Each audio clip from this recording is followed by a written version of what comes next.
সুজলন দুটি অর্ডার পেয়েছে 50 megawatt wind power project from BPCL, একটি মধ্যপ্রদেশ এবং একটি মহারাষ্ট্র।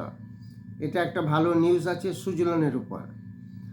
আরেকটি কোম্পানি বোনাস দিচ্ছে IFGL রিফ্র্যাক্টারিজ, IFGL, এটি 1:1 বোনাস আছে। এই মাসের 30 তারিখ রেকর্ড ডেট আছে IFGL রিফ্র্যাক্টারিজ। আরও একটি নিউজ আছে, সেটা হচ্ছে ইনফিবিম এভিনিউর উপর। ইনফিবিম এভিনিউ 56% রেভিনিউ জাম্প করেছে year on year, R profit করেছে 5%। এই তিনটি নিউজ আজকে আছে।